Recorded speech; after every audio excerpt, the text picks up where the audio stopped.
Welcome to the first public lecture in honor of organized by the African Space Leadership Institute. We are organizing this lecture in honor of Dr. Adigun Ade ABIODUN for his tremendous contribution to space development. Recording in progress. But in developing countries around the world. AARSE is Africa's first space-focused think tank. The mission of the think tank is to develop Africa's capabilities and capacity in space policy, strategy, law, governance, and leadership. And actually, you can trace the establishment of AARSE as far back as the conceptualization of the African space program. And many of the colleagues that drafted or designed the African space program are very much here present with us. As you may also be aware, Dr. Abiodun is one of our co-founders. Just also mention that AARSE's main objectives are threefold, and that's to increase and deepen space knowledge in Africa, which has been Dr. Abiodun's very strong desire, even when he was at the UN, and we'll get to know a little bit more about that in the course of this program. Secondly, we want to strengthen Africa's participation in international forums. Different forums are currently going on, whether it's at the COPUOS level or at the national level. And thirdly, to support strong strategic positioning of space programs in Africa. As some of us may be aware, the African Space Program is one of the flagship programs of Agenda 2063, which is the framework for economic development for Africa. So on behalf of AARSE, I thank you all for honoring this invitation. I know it's very early hours in some parts of the world or very late in some parts. I really appreciate your making time for this. I will now invite Dr. Abiodun's wife to formally welcome everybody, Mrs. Judith Abiodun. Hello, everyone. I extend warm greetings and a warm welcome to everyone attending the launching of the Space Leadership Institute's lecture series in the name of Adigun Ade ABIODUN, my dear husband. And I thank you all for coming and ask that God bless these proceedings. Welcome. Okay, thank you very much, Ma. One of our co-founders, Dr. Val Munsami, is here. Dr. Val Munsami, well, I don't know whether it needs any introduction, but presently is the Deputy CEO of the Saudi Space Commission. I hope Africa has not lost him to Saudi Arabia. But before that, he was the CEO of the South African National Space Agency. He was the chair of the African Union Space Working Group. And actually, that was my first time of meeting him personally. And he has been a strong mentor to me since then. He's also one of the co-founders of AARSE. So I'll give him the floor to give some opening. No, thanks, Ade. Let me carry on. First of all, Ade, just want to say you've been a father figure to most of us, including myself. I saw you as a mentor. I think our first encounter was in South Africa when we hosted the African Leadership Conference. And I know you, the godfather of the African Leadership Conference. You essentially established that conference itself. And I think since then, you know, we've been together up until this very day. And I'm really glad to say that I've leaned on you on many occasions in terms of sharing my own experience and actually borrowing quite a lot from your own as well. Actually read your book and quite resonated with the thoughts that you had in terms of, you know, rationalizing how to set up a space program, what the pitfalls are, what not to do, and what to do. And so we've been in contact since then, and I think we've had many experiences together, including, I think, pioneering the work for the African continent in terms of the African space policy, African space strategy. And I know we met right across Africa. We've been to Egypt, We've been to Kenya, South Africa quite a few times. And I think in all of those meetings, when we were conceptualizing the African Space Program, there was always a senior voice that resonated in the room in terms of experience and leadership. And so that always motivated us and calmed us down in a way when things got heated and debated to an extent that, we had to focus in terms of where we needed to go. And I think right now, as co-founders of the African Space Leadership Institute, I think we share the same passion for Africa. And you've always been there on the sides. And I think your experience, even in the UN, has certainly served us very well as an expert from the UN. And not to forget your role in the pioneering aspects in Nigeria as well, in terms of setting up the Nigerian space program in the very early days. And so I'm really, thankful to be associated with Dr. Ade ABIODUN since 2009, and I think we have a very strong bond. And so I'm hoping, Ade, your knowledge and expertise will definitely rub off into the next generation, which we've started off. So I look forward to engaging further. Thanks, Ade. And Thank you very much. For your Thank you. contribution. You should go watch a documentary on Dr. ABIODUN. Faith, you can go on to play the documentary, please.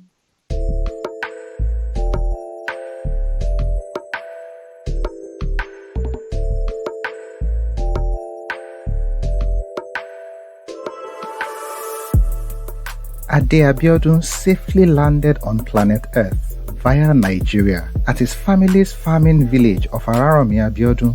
He was educated in Nigeria, the USA, and Canada. He obtained his PhD in 1971 in civil engineering from the University of Washington, Seattle, USA, and immediately thereafter, he joined the academic staff of the University of Ife, Uni-Ife, Ile-Ife, Nigeria, now called the Obafemi Awolowo University. After being away from Nigeria for almost 9 years of education and acculturation in America, operating in his old but now new Nigerian environment with a commitment to be a fruitful academician became a challenge. Although he was appointed as a lecturer in civil engineering, he soon found out on his arrival at Ife that he would be placed in the Department of Agricultural Engineering in Uni-Ife's Faculty of Technology.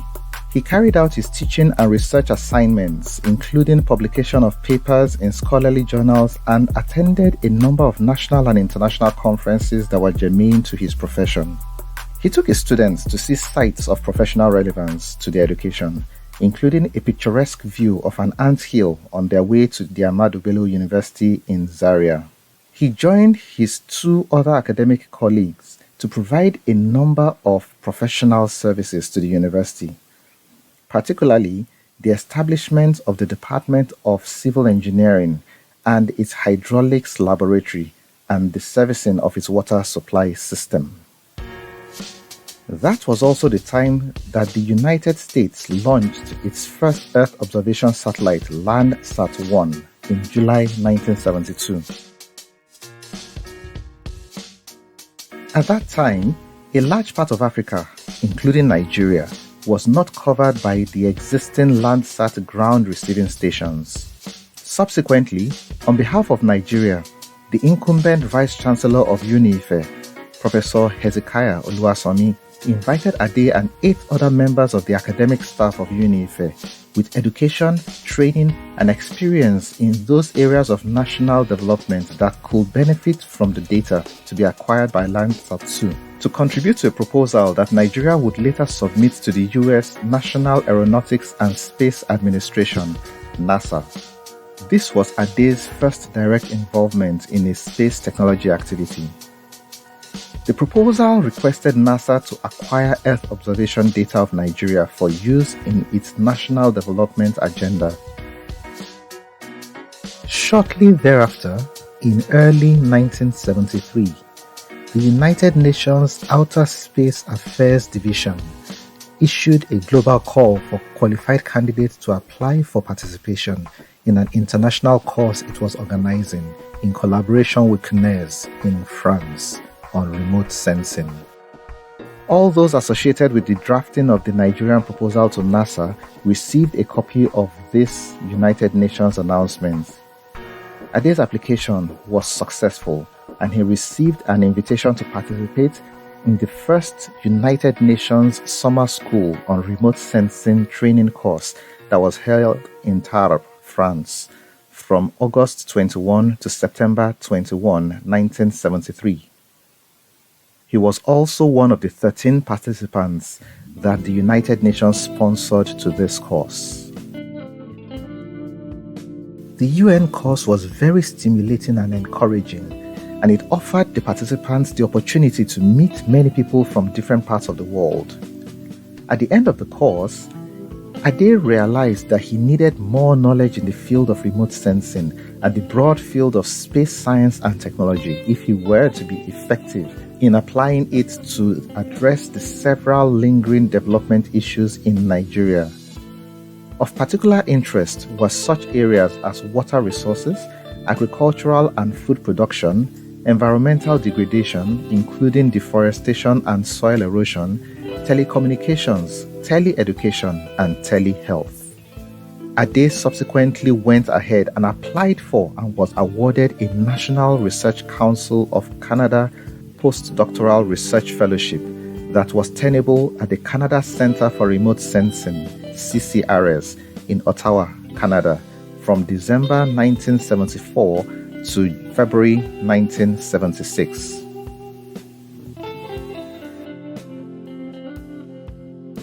Ade's experience was a very rich and supportive one. On arrival at the CCRS, the management of the organization invited him for a discussion on his research agenda, associated costs, and the facilities that would be made available to him. He was given opportunities to participate in the other ongoing programs at CCRS, particularly a space-based research program on the southern Indian Lake near Winnipeg. He was also offered necessary support for his attendance at professional conferences of interest to him. From Canada, Ade's career took him back to Nigeria. Just before he left Ottawa in February 1976 at the end of his CCRS fellowship program, he personally delivered a copy of a document he had prepared on remote sensing technology in the development of Nigeria to the Nigerian High Commissioner in Ottawa for onward transition to the Nigerian government in Lagos.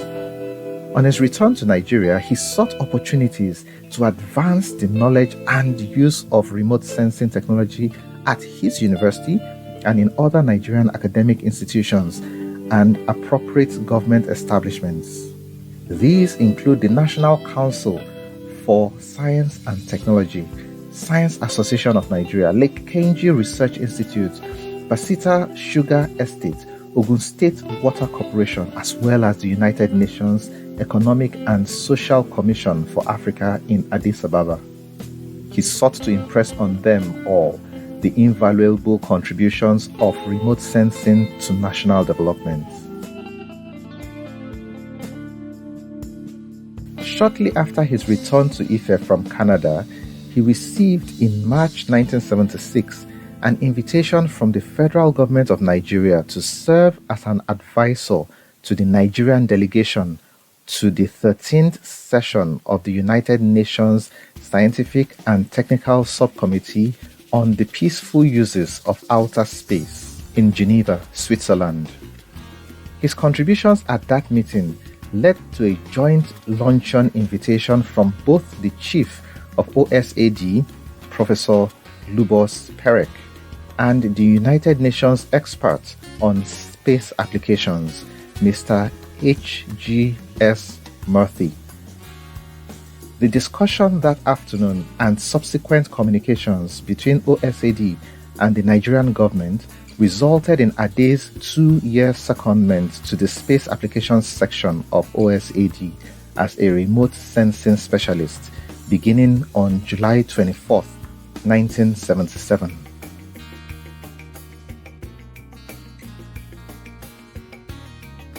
On his arrival at the United Nations headquarters in New York, Ade found out that he was one of just 4 officers and 2 administrative assistants that constituted the staff of the Space Applications section of OSAD, with the United Nations expert on space applications as the head of the section. Almost 7 months later, he attended his first meeting of COPUOS as a United Nations staff. At that time, the main function of the section was to carry out the mandate granted to it by the United Nations General Assembly on the recommendations of the United Nations Committee on the Peaceful Uses of Outer Space.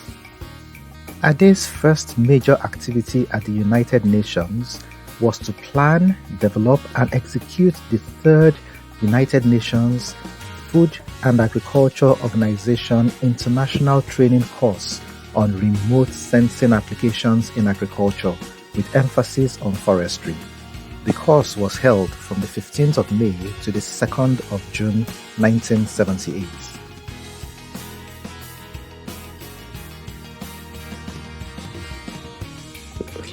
On this occasion, we celebrate Dr. Ade Adigun ABIODUN. I first met Dr. ABIODUN when I was privileged to serve in the United Nations in Vienna.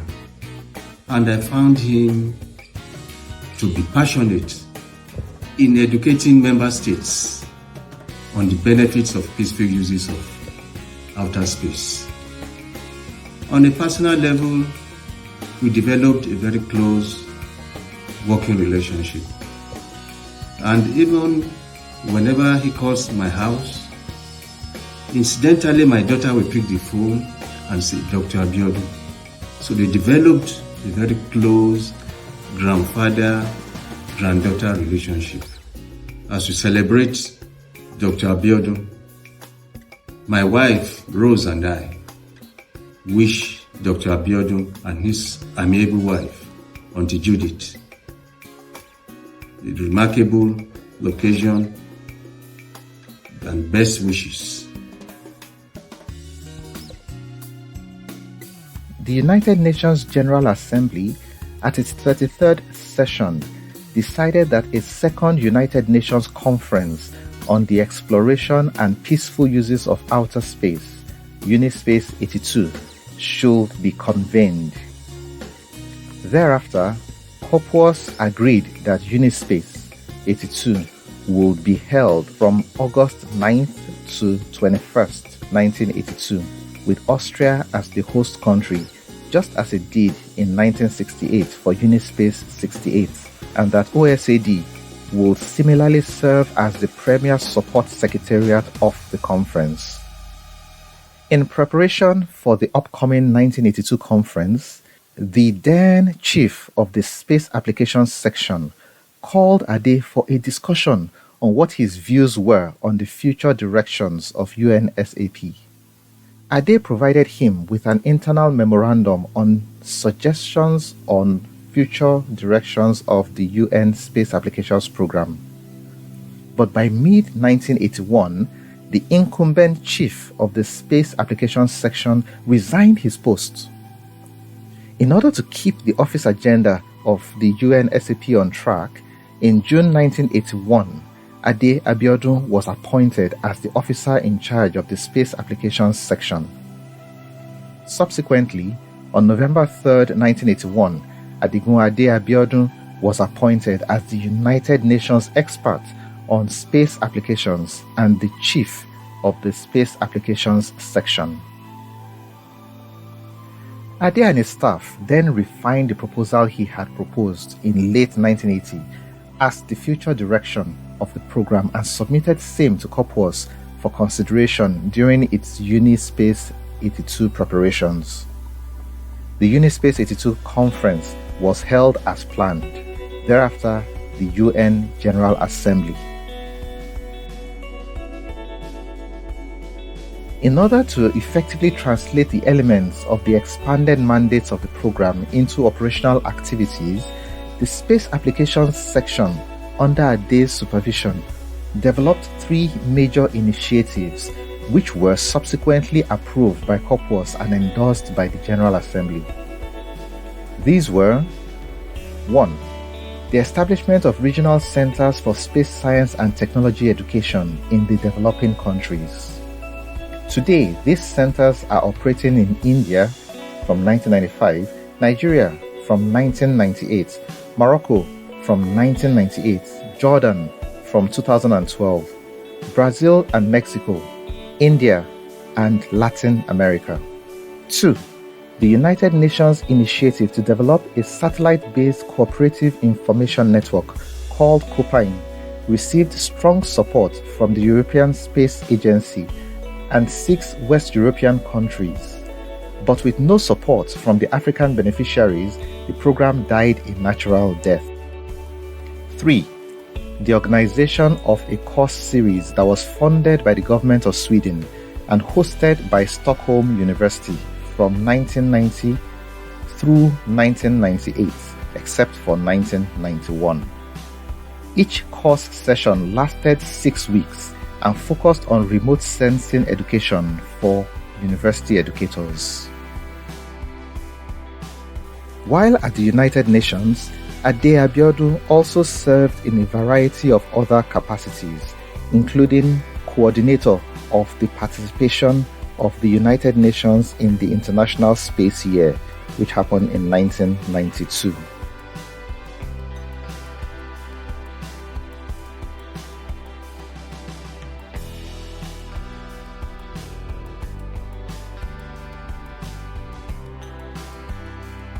On the 30th of September 1999, Ade retired from the services of the United Nations.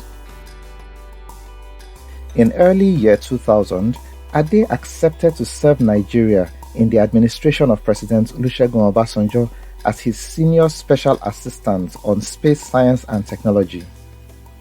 He saw his role as helping the nation to embark on a long-term space program that would ensure that space played a significant and pivotal role in Nigeria's development agenda. By the time Ade assumed office in Abuja, Nigeria had already started a Nigerian satellite project with a singular focus of purchasing Nigeria's Sat-1 Earth observation satellite. Ade did not believe this to be a viable approach for the space program in Nigeria or for any developing country. He presented the same to the president and others with all reasonable arguments against going forward with the satellite project, but it appeared that all the hands on the deck were in favor of the Nigeria Sat-1 ever before he even joined the administration. Ade Abiodun believed he had only one choice left. He formally requested the then President of Nigeria, His Excellency Olusegun Obasanjo, in writing to be excused from being associated with the Nigeria Sat-1 project. Ade, as the Senior Special Assistant on Space Science and Technology, invited the support of 24 Nigerians that were knowledgeable in the different fields of space science and technology. The experts that Ade Abiodun brought in produced a document titled Nigeria's Space Program, a blueprint for scientific and technological development. The document was presented to President Obasanjo.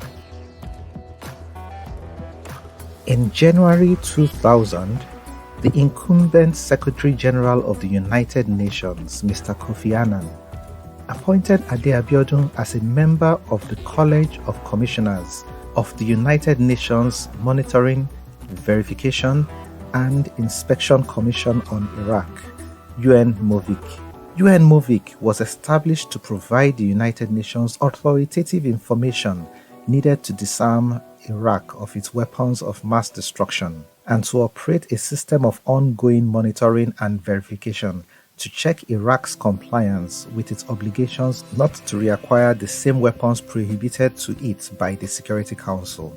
UNMOVIC never found any operative weapons of mass destruction in Iraq, and its inspectors were withdrawn in March 2003. UNMOVIC was decommissioned in 2007. While at the United Nations, Ade Abiodun also served in a variety of other capacities, including the following. 1. Secretary to Committee 2 of Unit Space 82 in 1982. 2. Coordinator of the participation of the United Nations in the International Space Year, 1992. 3. Organizer globally, from May 1998 through January 1999, of 4 Unispace 3 regional preparatory conferences that were mandated by the General Assembly. 4. Coordinator from June 1998 to July 1999 of 13 Unispace 3 background papers. 5. Secretary to the Ad Hoc Drafting Group of Unispace 3 Preparatory Committee, and he was also the Secretary to Committee 2 of Unispace 3 in July 1999. Hello, my name is Kajo Wischrogel. I'm with the European Space Agency ESA, and I'm the President of the International Institute of Space Law. Please receive my congratulations for naming this lecture in honor of Dr. Adigun Ade ABIODUN, who has been a leader for African space endeavors for so many decades. I am privileged to know Dr. ABIODUN for almost 30 years, and I can assure you that he was one of the personalities who impressed me most throughout the past decades. I met Ade in the early 1990s when I was a young delegate to UN COPUOS and responsible for my country's engagement in the UN Space Applications Program. This program was shaped by Ade in a way that was truly formidable. During the many years of his lead, it was tremendously extended and it dramatically increased the direct benefit for so many developing countries, many of them now space actors with their own satellites and a broad utilization of space applications. Further to this strong impact, Ade has been a fantastic diplomat, be it in his role as chair of UN COPUOS, be it as founder and initiator of joint and Pan-African space policies and activities. I owed him much during my term as chair of the UN COPUOS Legal Subcommittee and as the president of the International Institute of Space Law, IISL, where he provided me with valuable advice and support liaising and working with African institutions and personalities. I am proud of the long-lasting friendship with Dr. ABIODUN, an outstanding leader for the African continent and globally. Congratulations again to the African Space Leadership Institute to name the lecture in his honor. Thank you. Dear Abijun, dear participants, this is a message from Rome on the occasion of the public lecture in honor of Dr. Adigun Ade ABIODUN, delivered by Mazlan Othman, to whom I also convey my most sincere regards. I have greatly appreciated the invitation of the African Space Leadership Institute to record a tribute.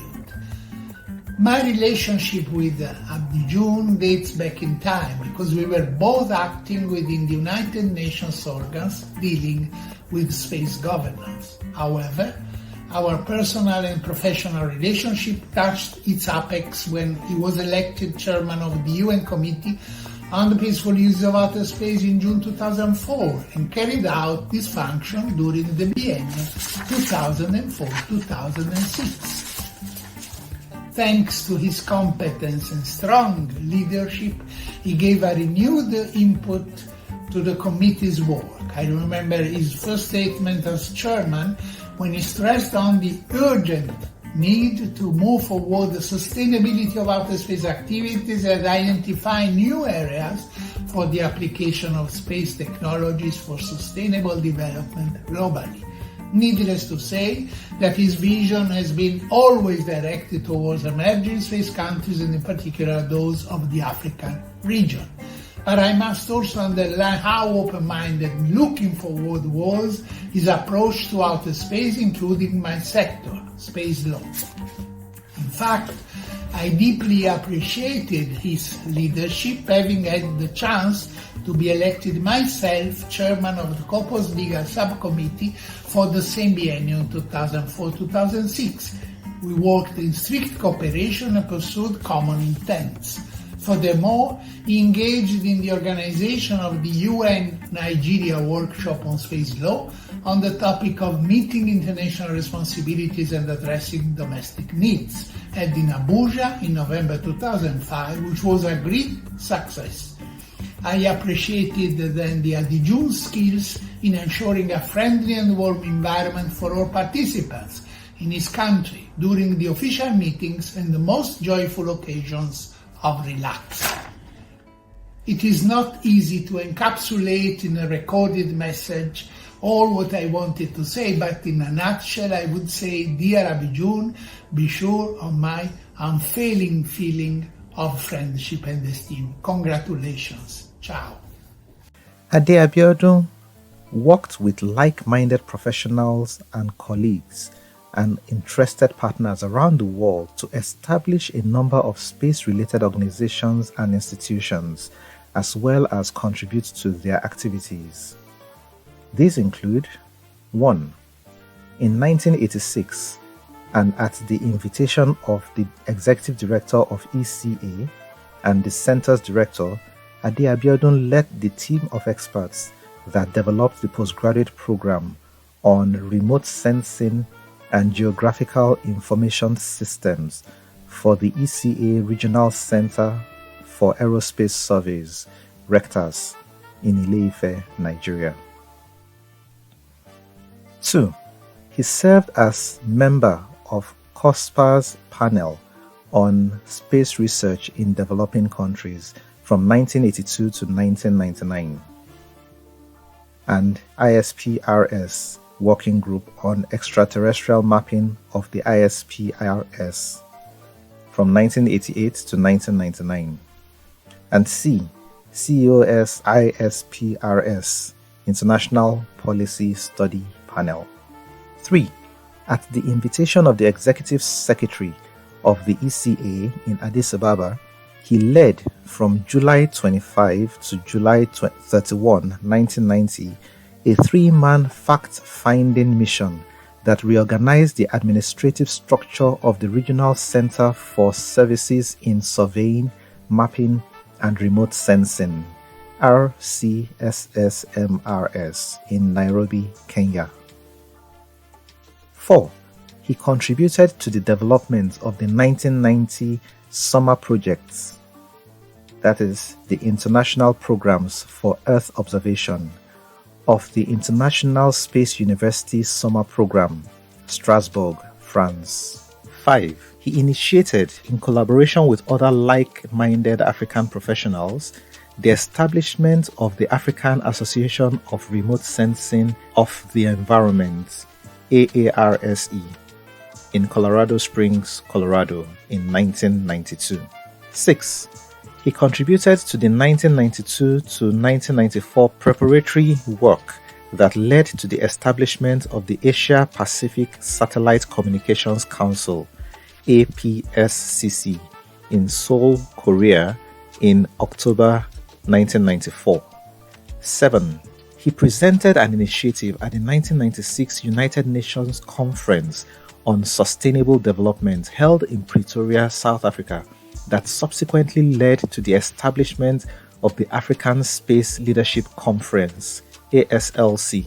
ASLC was eventually established and inaugurated in Abuja, Nigeria in June 2005. 8. He collaborated through UNOSA with the establishment of the Space Generation Advisory Council in 1999 and therefore served as one of its board members. 9. He has been a long-term member of the Space Week International Association and served as chairman of its board of directors, October 2001 to October 2004. 10. He served as one of the 20 global panelists that explored in February 2006 space and humans in the next 1,000 years for the Foundation of the Future, Bellevue, State of Washington. 11. He served as a member of the Association of Space Explorers panel on the mitigation of asteroids impacts from 2007 to 2008. 12. He invited participants at Space Vista workshop held in Strasbourg, France in January 2014 and sponsored by US Air Force and International Space University. 13. He served as a member of the African Union Space Working Group. 14. He founded the African Space Foundation and he is a co-founder of the African Space Leadership Institute. It is my pleasure to tell you the story of my meeting with Adigun Ade ABIODUN. That is also, in a sense, the story or part of the story of Africa going to space. I first met with Professor Ade, as I like to call him, at the UMEDSTAT conference in Addis Ababa in October 2012. He was with the current CEO of SANSA, Mr. Humbulani Mado. Professor Ade was straightforward and he explained to me, the plant biologist that I am, how space was important to Africa and how I can really use my seat as the head of science and technology at the African Union Commission to advance this African space initiative. I listened to him very carefully, and once I got back to my office, I started discussing with my team on how we can move the space initiative forward. This led to prioritization and coordination within the African Union Commission for the implementation of the GMES and Africa program, and also through AARSE 2012 in Congo-Brazzaville, the Ministers of Science and Technology empowered the African Union Commission to set up the Space Working Group led by Professor Val Musami. The outcome of the work, it has members of the African Space Community with the key element of the African Space Program, meaning the African Space Policy and Strategy and the African Space Agency are on the ground by the time I retired from the African Union Commission in early 2022. It is to tell you how Professor Ade contributed in accelerating the journey of Africa to space, which the able colleagues at the African Union Commission, notably Dr. Tijani Ouattara, are really working hard to champion. I am therefore very grateful to Professor Ade for his mentorship and his persistent push to achieve the goals set for the African Space Program as embodied in these foundations document. In this meeting and in all subsequent encounters with Professor Ade, he always made me feel at home.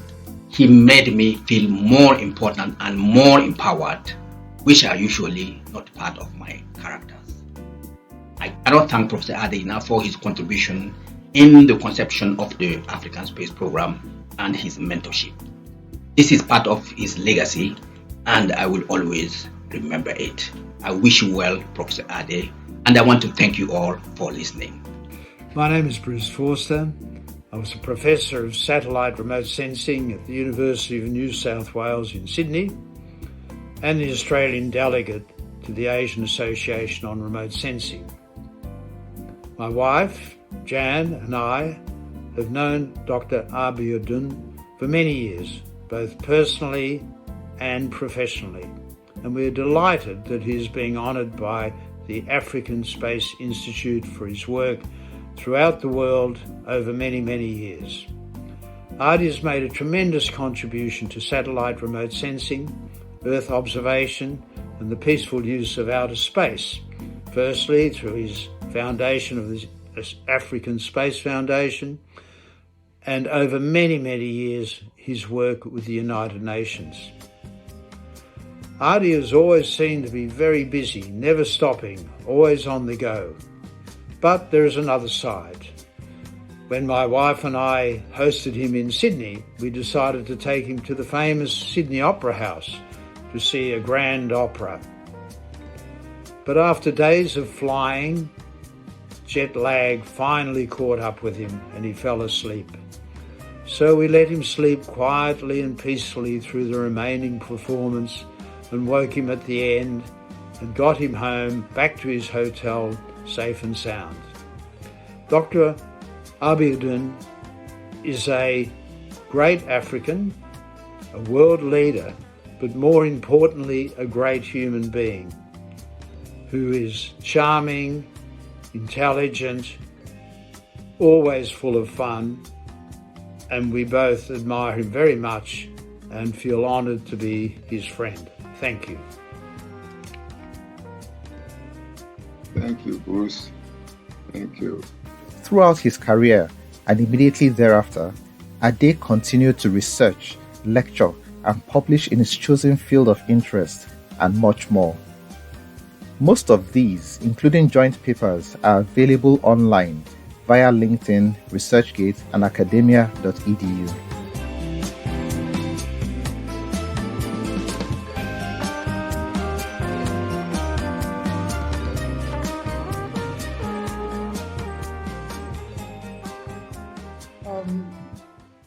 Many thanks to Dr. Thank you. Thanks to Dr. Olawale Akinwale, who developed this documentary within a very short time. So it may not be as perfect as you would expect, but sincere appreciation to him. He's a senior lecturer at the Obafemi Awolowo University.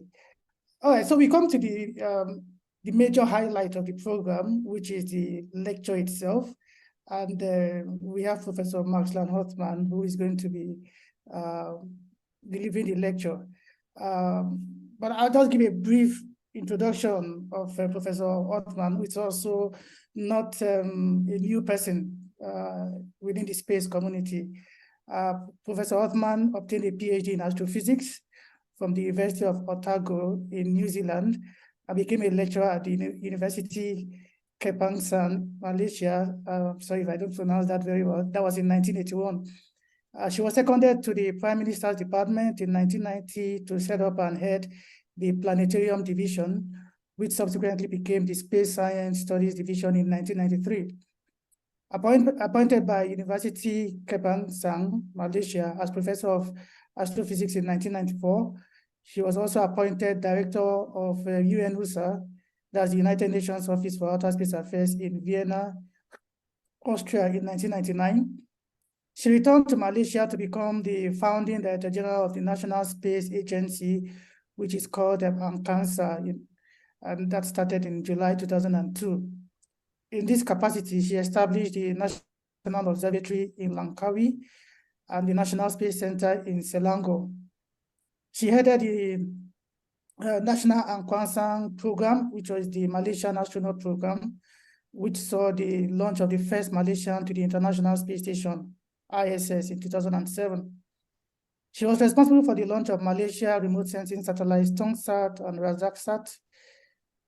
In terms of her professional and educational development, she has attended the Advanced Management Program at Advert Business School in 2005. And then she resumed back at UNOOSA as director in 2007. That shows, the impact she made then and why she was called back. That was upon her retirement from the Malaysian Civil Service. In addition to being director of UNOOSA, she was also appointed as the Deputy Director General of the UN office in Vienna in June 2009, and then retired from the UN in December 2013, but she was not allowed to rest. She was given another appointment as Project Director of Mega Science 3.0 at the Academy of Sciences, Malaysia, from 2014 to 2016.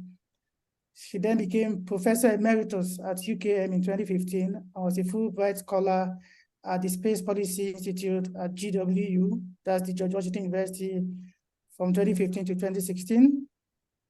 Then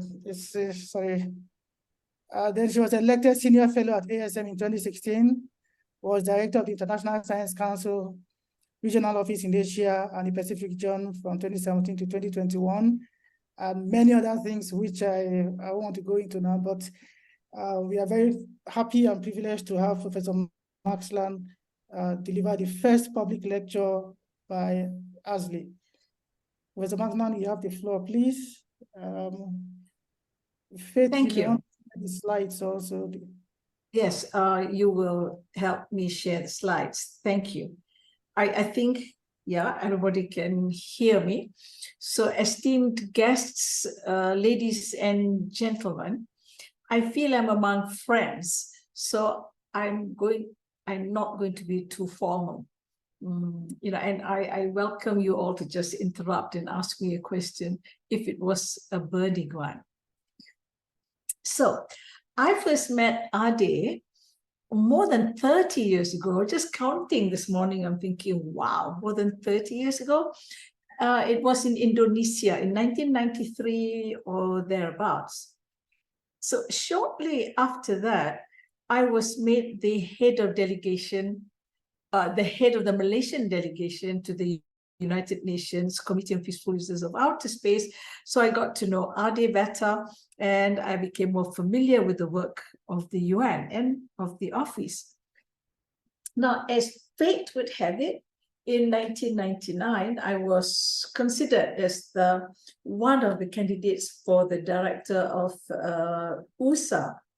Now, I needn't tell you that I had big reservations about whether I was suitable for the position.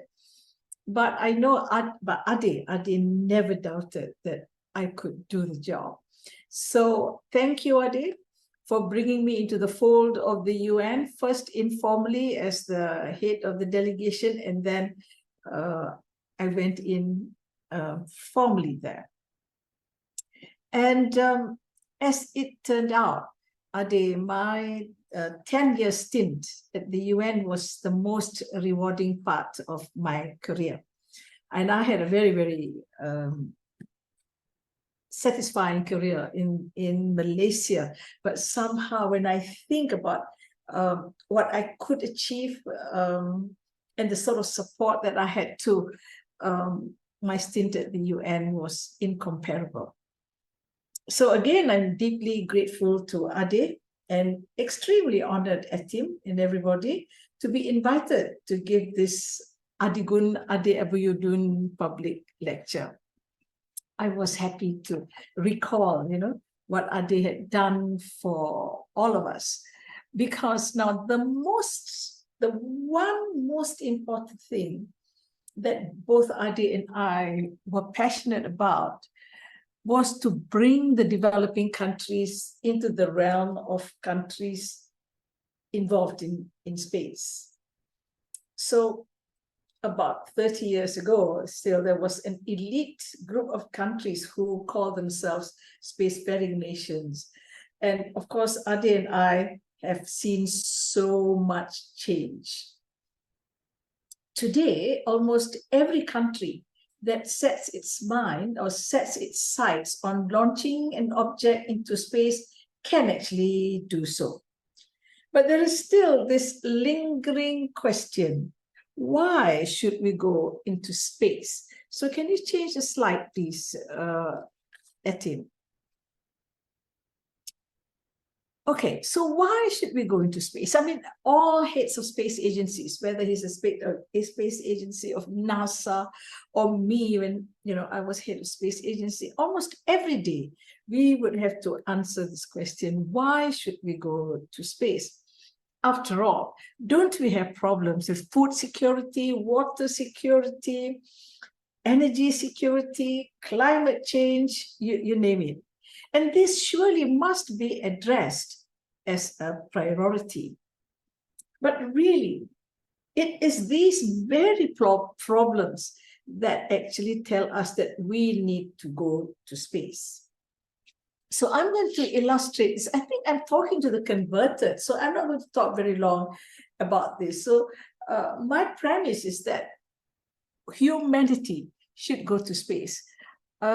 And so to illustrate this, maybe we'll talk about what about a day without space. Now, this is one of the famous things that the space fraternity does, is to challenge the public to think about what is a day without space.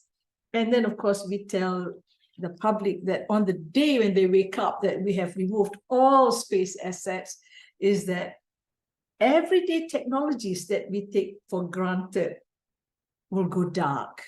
no internet, no smartphones, no weather forecast that you can get on your handphone, horrendous flight delays. Already there are flight delays, even with satellites up there. No satellite imagery, no reliable global communications.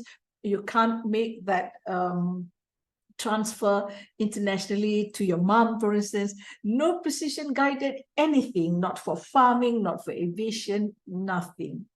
So I think this sometimes shocks the public, because they don't see how close our everyday life is intertwined, closely intertwined with space. And in fact, our economic, as you know, and national security issues have become increasingly intertwined.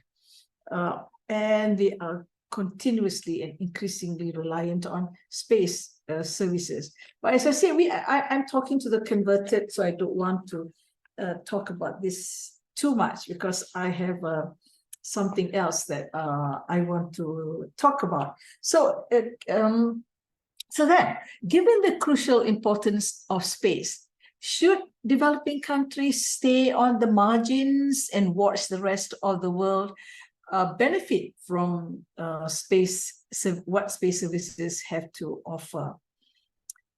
Okay, so I would say that the answer to should we go to space is yes. Now, can we go to space? Everybody thinks going to space is actually quite it's a big obstacle. There's so many obstacles to go to space. But the good news is that we have entered a new era, and we call it the new space era. Can you change the slide, please, Tim?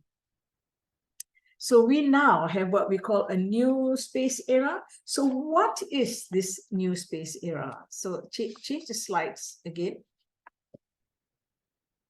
So what is new space? The people here in this group that are familiar with industry will know this very well. The new space is about the emergence of the private sector. So this last decades have seen the dominance of the billionaire boys like Elon Musk, Richard Branson, Jeff Bezos, to name a few. And they have gone into all reaches of space. Now, I remember last year, I think March, I was at the Dubai Expo, and I was called, I was invited to be on the final panel that was going to talk about the future of humanity in space. We were not told what the questions would be. So the first question that was posed to me by this person from the BBC, he said to me, why should we allow the billionaire boys to call the shots in space? And I thought, how am I going to answer this? And so I said that we can't stop them from going to space, just like we cannot stop them from buying their most expensive yacht or getting a new trophy wife. We cannot stop them. But the good news is, I said, is that we have in space, the regime that looks after space is actually vested in the United Nations. And I made a point that actually developing countries, despite the fact that we have, some of us have never gone to space, we can still influence how space is being governed through the United Nations. And I called on all developing countries, and I still call until today, for us to be involved in space. Because there are so many reasons, and I'm just giving you some of them.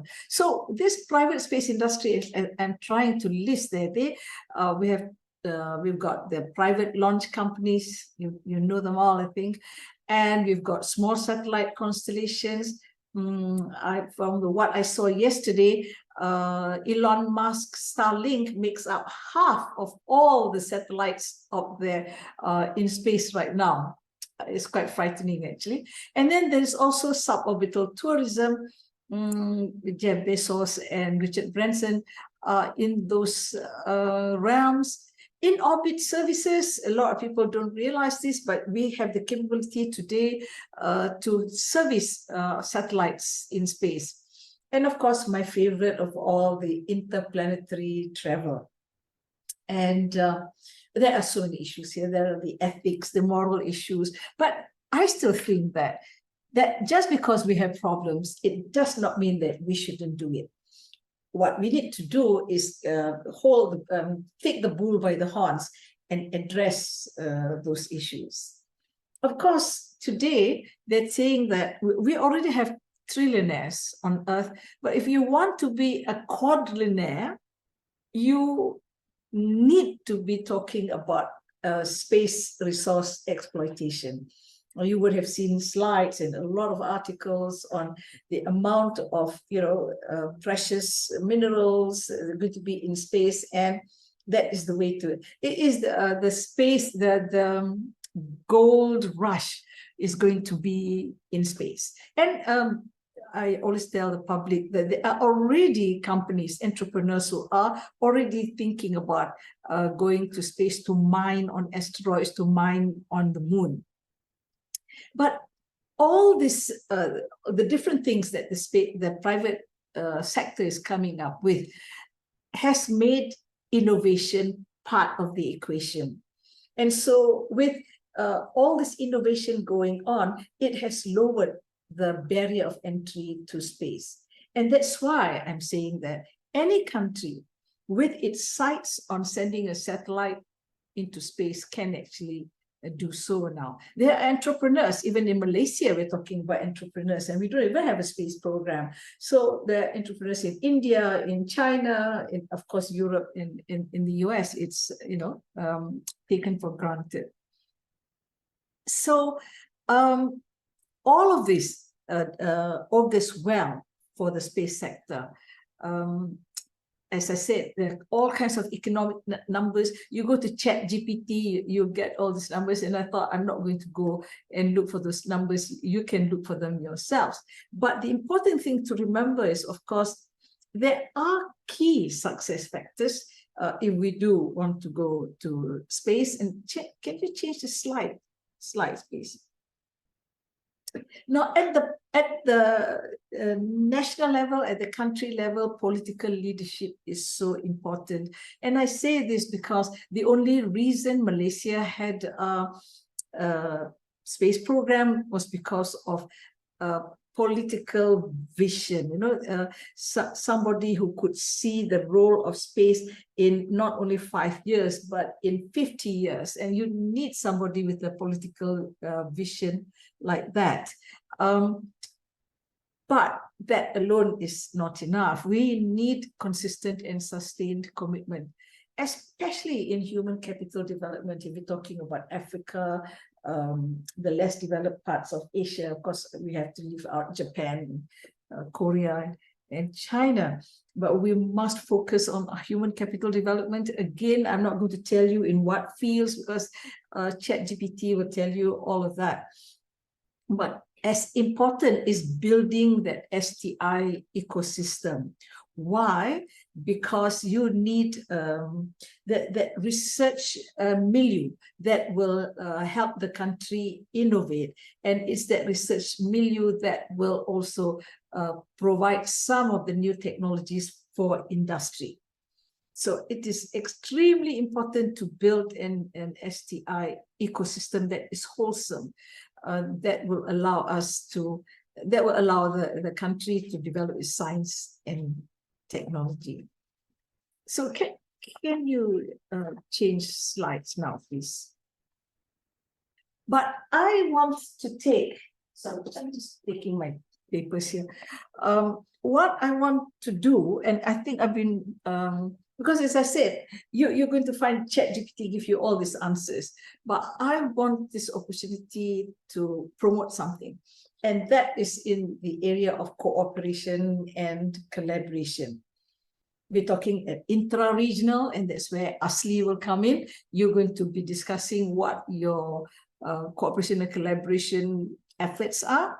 But I want to talk about interregional, simply because here I am with my hat on as a Malaysian, and 7 hours ahead of you in Asia. And that international cooperation is about cooperation in the tropics. Can you change slides, please? Ade, you know that since you first convened the Africa Leadership Space Conference, I have always been pushing for developing countries to go to the near equatorial orbit. So at this particular meeting, I want to advocate for collaborating space involving the tropical countries. It's not that I think the other countries are not important, but the thing is, it's about the tropics. So why are the tropics important? So if we're going to talk about developing countries, this is the situation in the tropics, Firstly, that 3 billion people live in the tropics, which is 42% of the world's population. And by 2050, 2/3 of the world's children will be living in the tropics. And you know what? Most of them in Africa.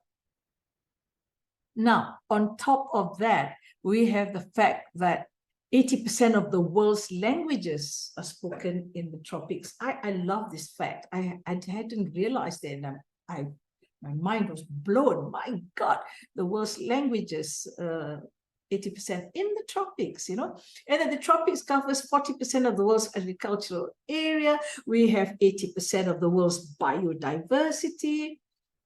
However, 85% of the world's extreme poor also live in the tropics. We are most affected by climate change. 1 billion people are infected annually by neglected tropical diseases. And therefore, we must work together to address all the things I mentioned before, all those insecurities that we have, energy insecurity, food insecurity, climate change. So we must work together. And there is really a nice solution to all of this.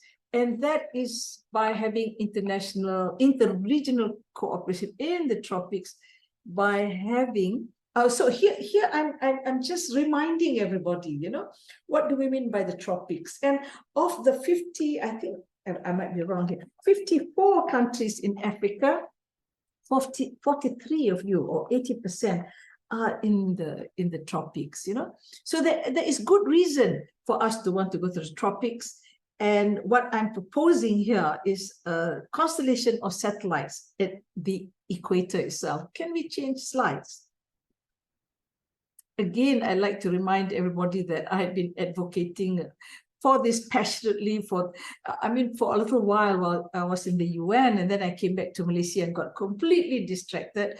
But I am advocating for an alliance of the tropics to address agriculture, resource conservation and all that, and having a constellation of satellites in the tropics is going to be one of the best solutions for us. And you can see here, for those of you who know this, that we just need 25 nanosatellites that will cover the whole of the tropical region. Ade and I talked about this, and that we are asking, why should the developing countries launch its own satellite? After all, there is so much data out there, free data out there. But I'm going to tell you a story. In 1997, perhaps it's long ago, but not terribly long ago, that was a time when one of the biggest haze episodes occurred in Southeast Asia. Aeroplanes were falling from the sky. There was, horrible things like that, where our children had to wear masks to school. Schools had to close. And then I remember the Prime Minister, this visionary Prime Minister I had at that stage, called a meeting of the Malaysian National Security Council, and he had invited me. And he wanted me to brief the National Security Council, our National Security Council, on the role of satellites, how satellites can help the country solve this haze problem. And unfortunately, I had to tell him that with the satellites that we had at that time, we were either looking at the hotspots with a resolution of a few kilometers, which was no good at all for firefighting, or if we did have the right resolution, the satellites would only come over Malaysia, once every few days, which again meant that it was no good for fighting fires. In fact, no good for everyday decision making. And when I said this, I realized that actually I had made I had told him that actually satellites are no good. They're not the solution for our problems. And I wanted the floor to open so I can disappear from there. But then, so I went back and I thought, oh my God, I've just made a big blooper there. And then I had actually told the Prime Minister that we don't need a satellite program because it's not good enough for us. Until it occurred to me that why was it that the satellites in operation did not have that temporal resolution? It didn't come often enough for day-to-day decision making. And I realized that it's because all those satellites were going from pole to pole. And that kind of sun-synchronous orbit, actually, because the equator is fat, did not address the problems of the tropics. And I thought, by this time, I was already talking to Martin Sweeting, of SSTL, that the solution to the problem of our haze was to put our satellites at the equator. Then it occurred to me that if I put a satellite at the equator, I would serve all the countries around the equator or in the tropics. And that's why I made a big move to send our first satellite to our remote sensing satellite to the near equatorial orbit. We were the first in the world to do that. Of course, we had technical problems, but I wanted to be innovative. So the question is, should we be sending our own satellites to space? We need satellites that solve our problems, our own particular problems. And in the case of the problems at the equator or in the tropics, nobody is going to care about whether or not they see what we have to see. I mean, because as you know, if you look at my diagram here, these satellites only cover the equator or the tropics. They're not going to cover the US. Why would the US bother about it? Why would Australia bother about it?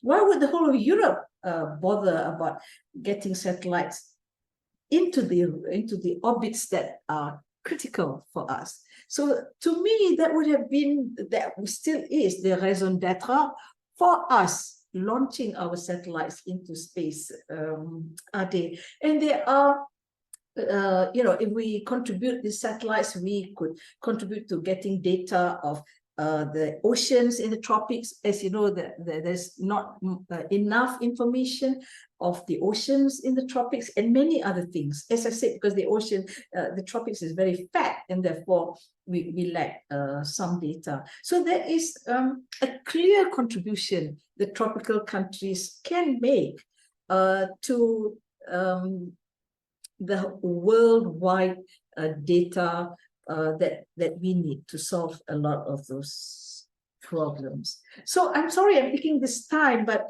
if we're going to be thinking about what we should be doing, as developing countries, we should be thinking of collaborating, and nothing nicer, more beautiful than putting up there it doesn't have to be 25. You know, nowadays we have lots of solutions for the technology solutions that you don't even require 25. And we know nano satellites don't cost a heck of a lot of money, you know.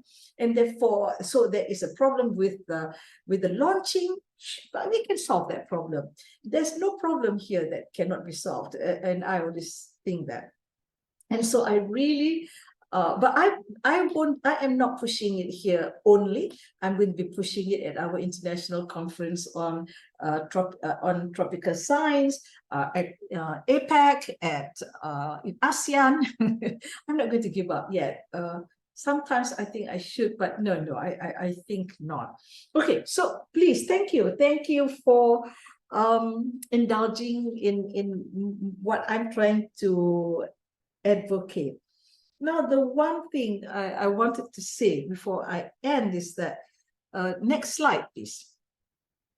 I wanted to say that whenever you go onto something difficult, you will notice that there will be more difficult things you have to overcome. And I like that Nelson Mandela's reference to the hills. And what motivates me, what excites me is having climbed one mountain or one hill, I know that there are so many other hills and mountains to climb. And I think young people need that sort of inspiration. And I want to say one more thing, which is my last slide, well, my penultimate slide, about Ade. And that Ade was the one, can you change slide please, 18? That he inspired all of us. He inspired me, you know, and last slide, second last slide. And that Ade gave us the courage to move beyond. Okay, we can't change the slide, I'll just say, Ade, you have moved all of us, you know, to move beyond, especially, you know, national boundaries in your capacity in the UN, regional boundaries, technology boundaries. Remember, we set up the technology program within the UN that, you know, that many of the developed countries didn't like.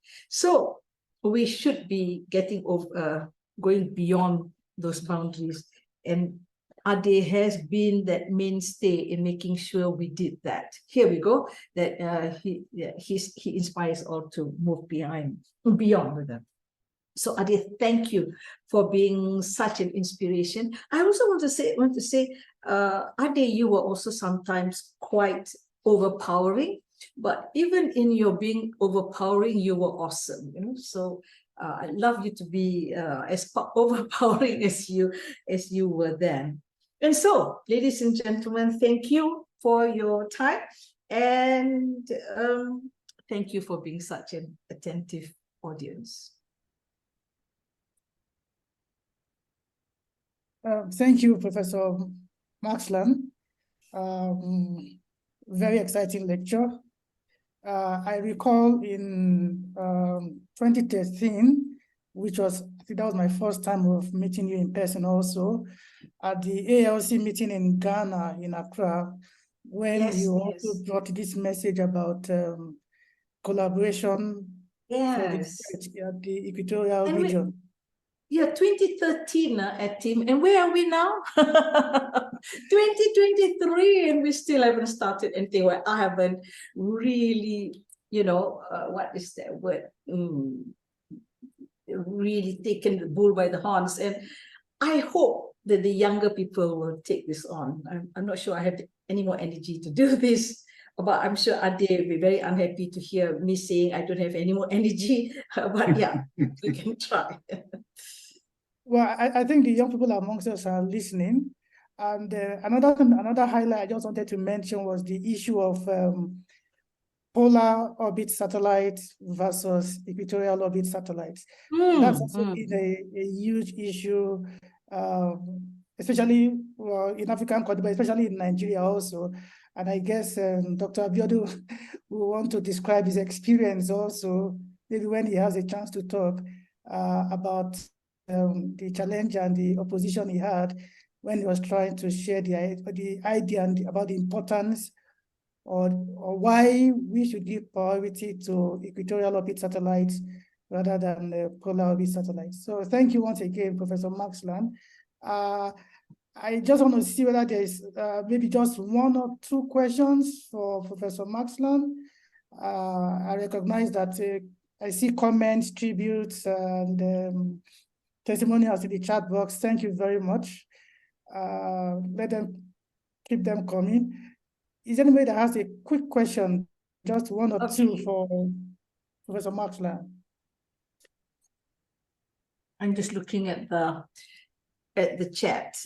Yeah, I don't see any questions there. Ade, why don't you ask me a question?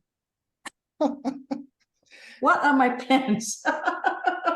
When am I coming to Africa? I think probably I know you. I don't know who knows you more from this group. Ooh. But I've known you for so long, and you talk about me being inspiring, but you are more inspiring than I am. Oh. I really appreciate that. We met in 1993 in Bandung, Indonesia, as you rightly stated. And I walked into that room that day for breakfast, and you were sitting just by the window side. And anytime I fly, I want to sit by the window side. So I saw you there, and I said, okay, that lady there must be coming to my meeting. So let me find out who she is. And that was 1993, and we are still together. So thank God. Yes. It was a long time ago, 1993. And then, you know, I left UN 2013, and this is 2023. All the threes coming out. So but I think the best thing you've done for me and for the world is to give the UN close to 10 years of your life. Yeah, I gave 10 years of my life. This is true. In the office for outer space. And you were there, the whole world was looking at you, and you try your best to always put the right foot forward. That was great. And the one thing that inspired when I first met you was to realize that you're a pilot. I don't think most people know that. You fly airplanes. You just came back from a mountain retreat. And you're an active person, very active person. And God bless you. Ade, this tribute is not about me, okay? It's about you. So let's stop this topic. Chris is laughing. Yeah, Chris, say something about Ade. Come on. Bob Ryerson in Canada. Can I say something about Ade? Of course. I didn't have an opportunity to. I tried to get my little talk in, and it didn't get in on time. I have known Ade for almost 50 years. He was a postdoctoral fellow, and I was a young scientist, and we got along so well that the day my firstborn son arrived, Ade and I went out for a beer to celebrate. And we have been friends, I think, ever since. And I appreciated Ade's contributions to the history of the Canada Centre for Remote Sensing. He helped change the title of it, indeed, as it said in one of the slides that was shown here. Ade, you're a great guy, and I'm happy to have been able to call you friend for all these years. And my young son is now a professor. So there we go. That's good. That's good. Okay, you can go ahead and respond to the questions. There's a question from Rehab. It says, why do you think the African satellites are not on the equatorial orbit? I think it's because of lack of information. Now, I know that when I decided that our solution, the solution for Malaysia, would be to launch a satellite into the near equatorial orbit, everyone said to me, this is not possible. You know, it's never been done before. You're going to have a problem. They all listed all the problems, you know. And when I look at each problem, I solved every one of them. Like they thought that the engineering would be difficult. If you were, instead of the sun synchronous, you would be on the equatorial orbit. And so I called the engineers and said, so what's the problem? So is it we're going through too many eclipses or what, you know? Or are we going through a radiation field that is too hard, you know, too tough? All those questions went away. We could answer them. But the one big question that we had was, or I had, was who is going to launch us to the equatorial orbit? And maybe in Africa, that is the real problem. Who is going to launch you to the equatorial orbit? Because if you look at the launches, they are in Russia, they are in China, and therefore India, and therefore it's rather expensive to dock link and go back and go to the equator.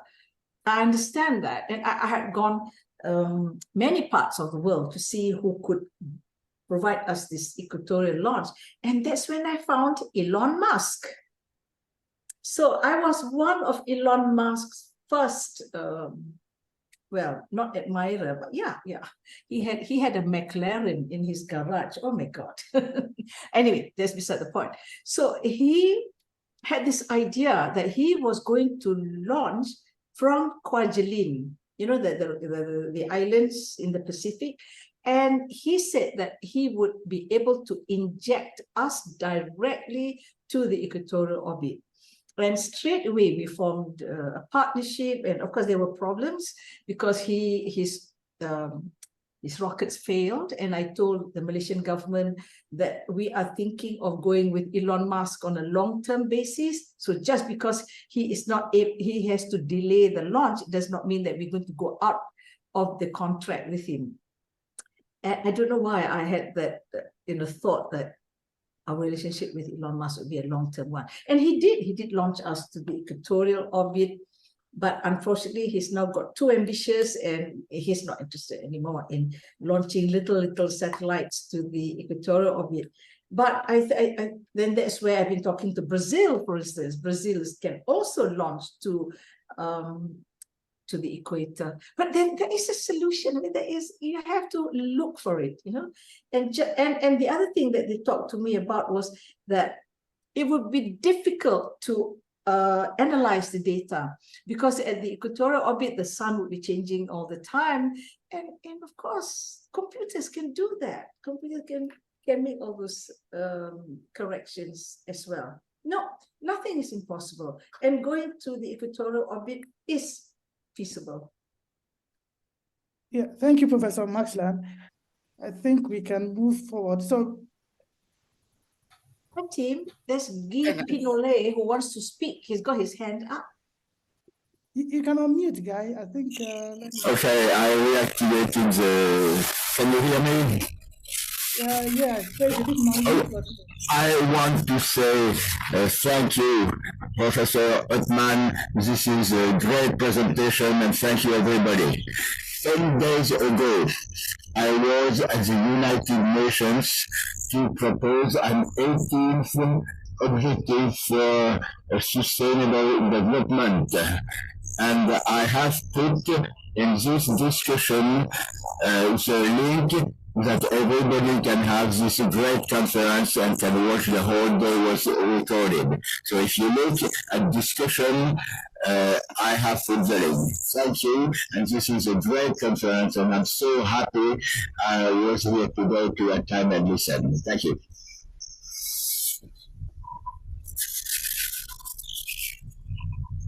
Thank you, guys. There's Kundayo Balagun who wants to speak.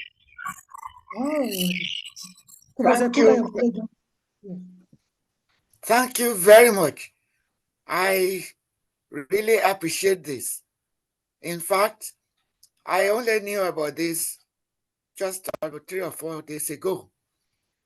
But I am very happy for this occasion. Particularly, I'm happy that this conversation is about Adigun Ade ABIODUN. I think he is one person that I'm very, very, very proud of. The first time we met was in 1973 that we started to discuss about remote sensing and things like that. And from then until 1998, when the center at IFE was established, November 24th, 1998, that the center started. And it has continued till now. And we have many people from different parts of Africa coming to the center to know something about space.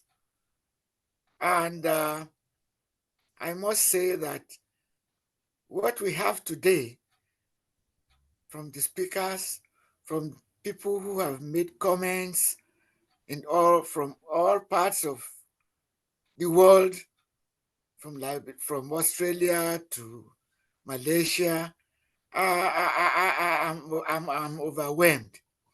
And I want to thank AARSE. I want to thank everybody responsible for this program. I retired in 2006 from the center, but I still get in touch with the center, and I hope that the center will cooperate with everybody in this world to enhance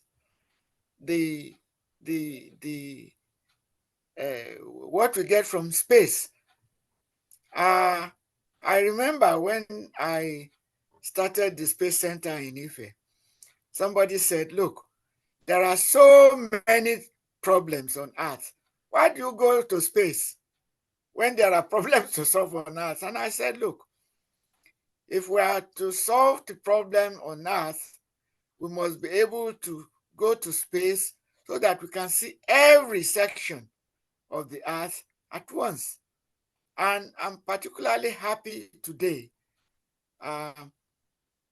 that I'm speaking from the US. Actually, I'm in the US now. I'm speaking from the northeastern part of the US, and I hope that I can contribute more to the development of space science in Africa. I don't want to talk too much.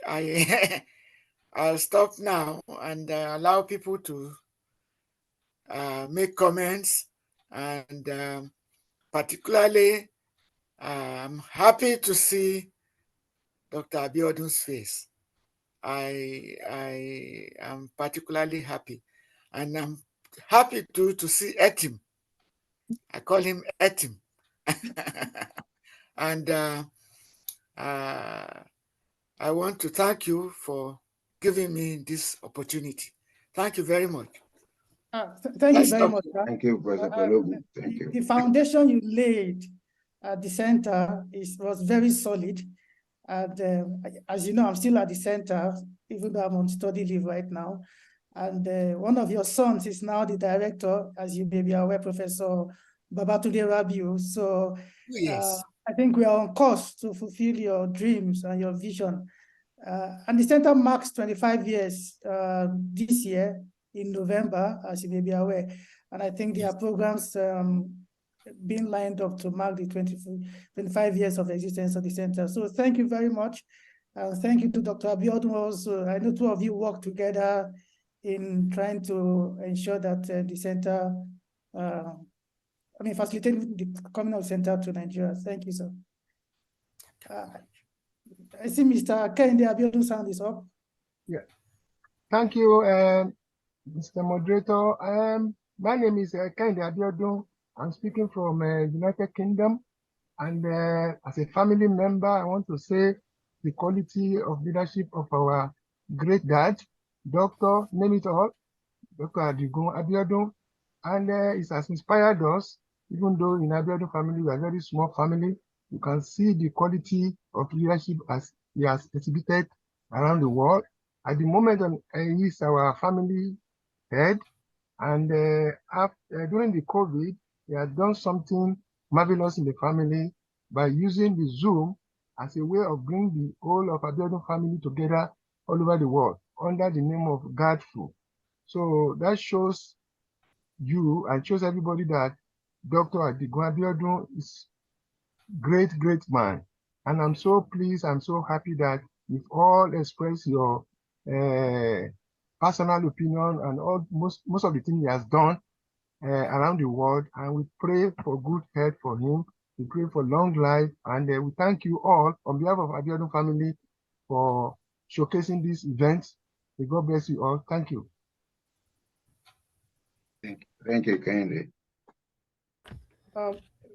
There's a video tribute that Faith, if you can play that tribute.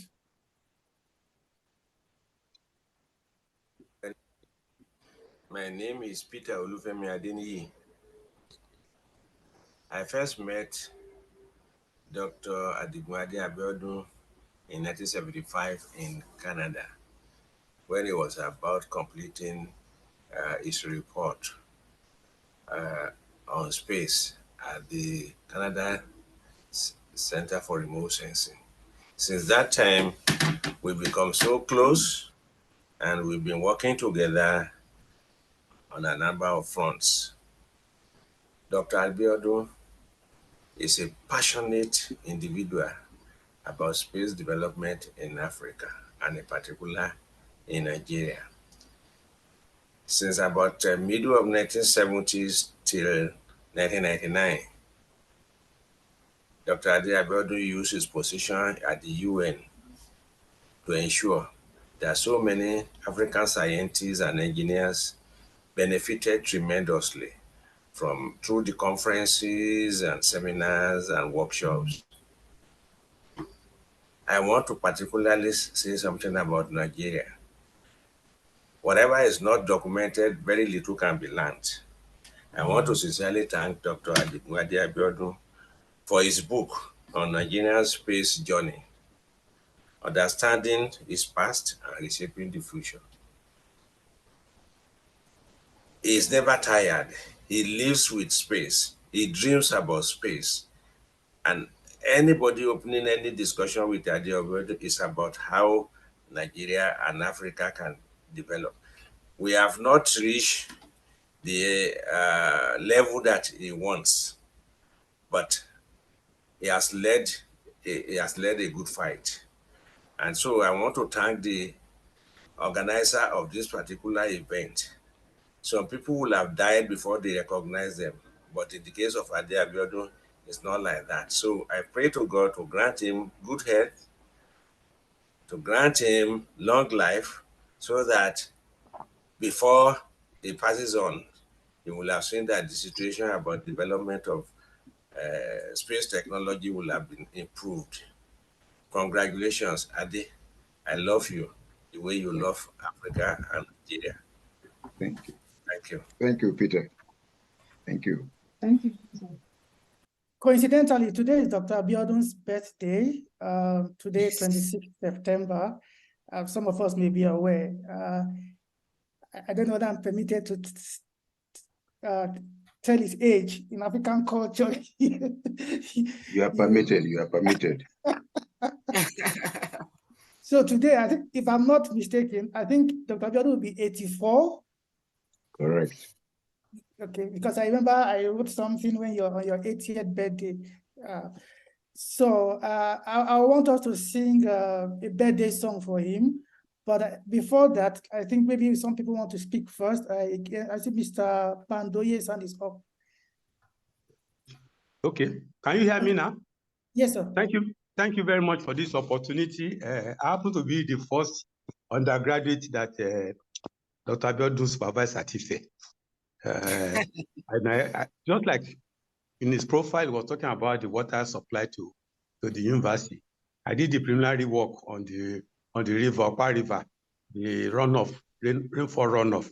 And since then, we developed such a close relationship. When he was in Canada for the 1976, he was my supervisor, undergraduate supervisor.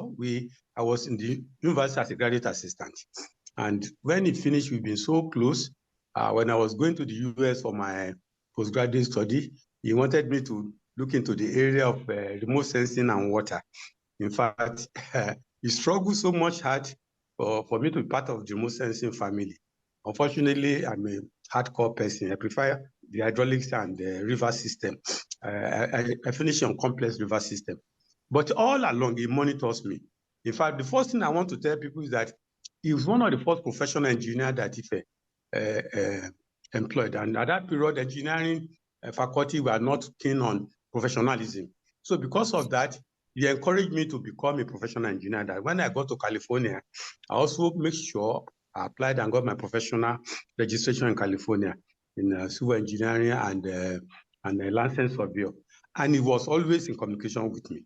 When I came back to Ife as a lecturer, Dr. Abiodun will come all the way. If he has anything to do in Africa and Nigeria, he will make sure it gets to my family. I just want to appreciate you. Congratulations first for your birthday. You are my mentor, you know that. You know I love you, my family loves you.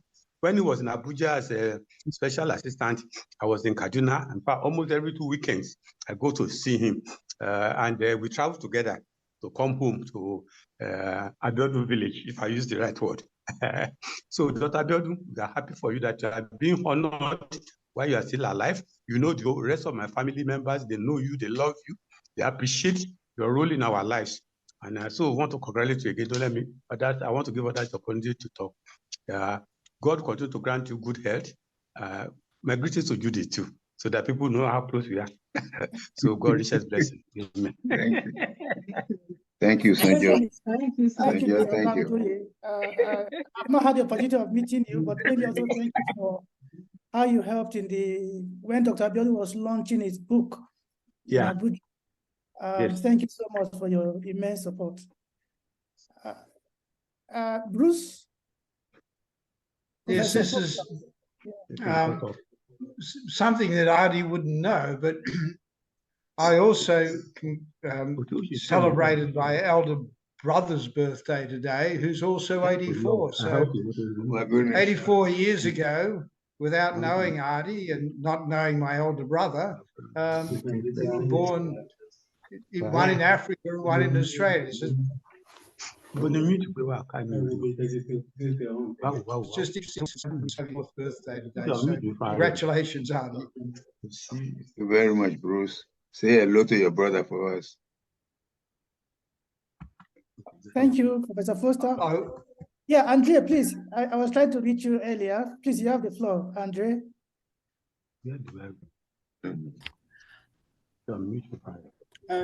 Thank you very much, team.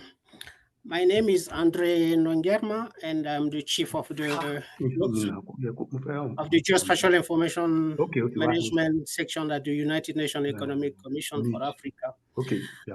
Maybe I'm the most younger among all the people who have talked so far, but my first encountering with Professor Abiodun happened in July 1999 during the UNISPACE 3 conference in Vienna.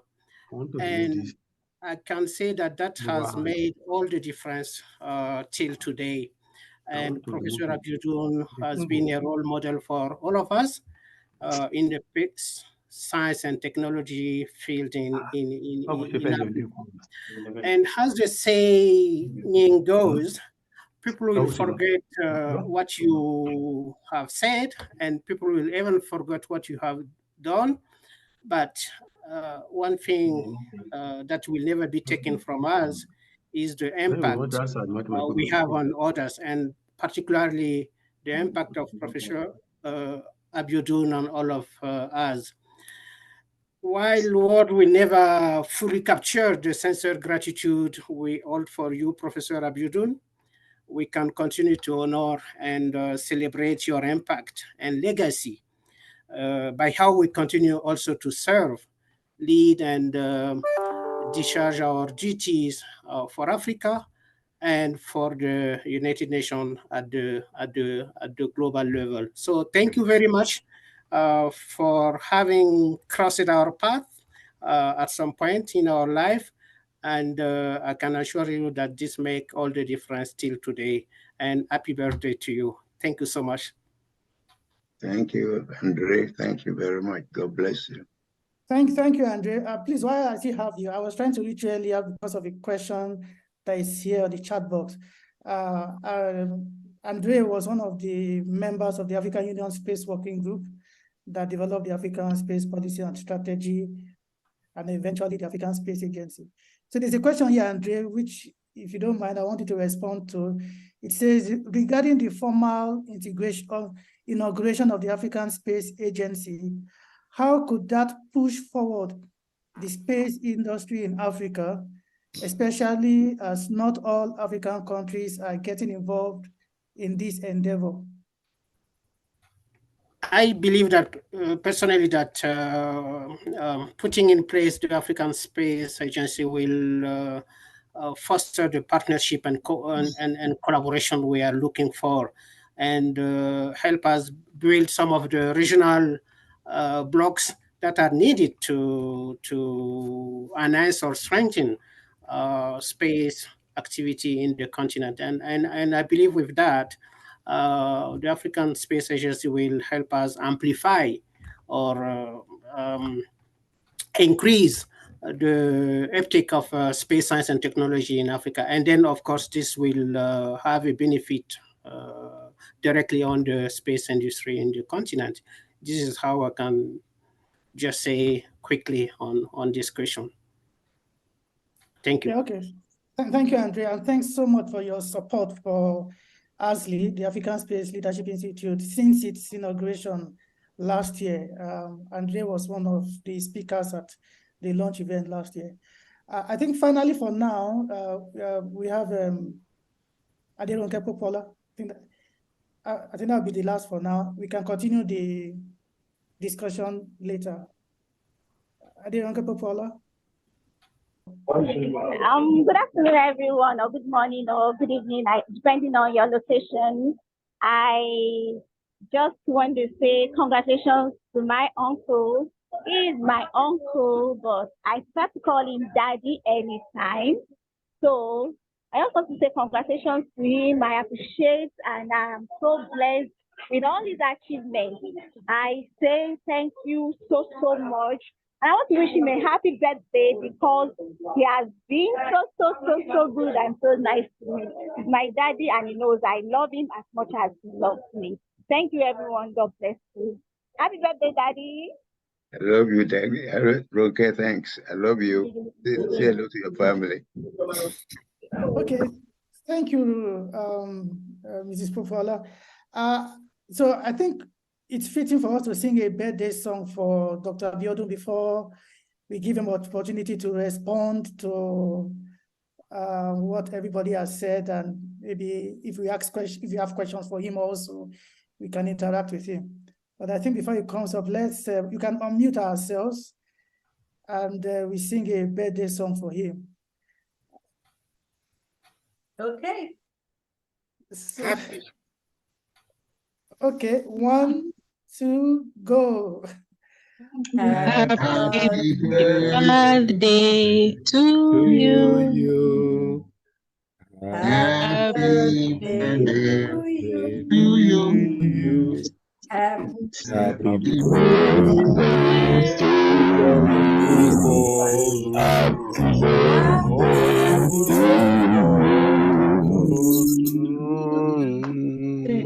My colleague Jimba is there.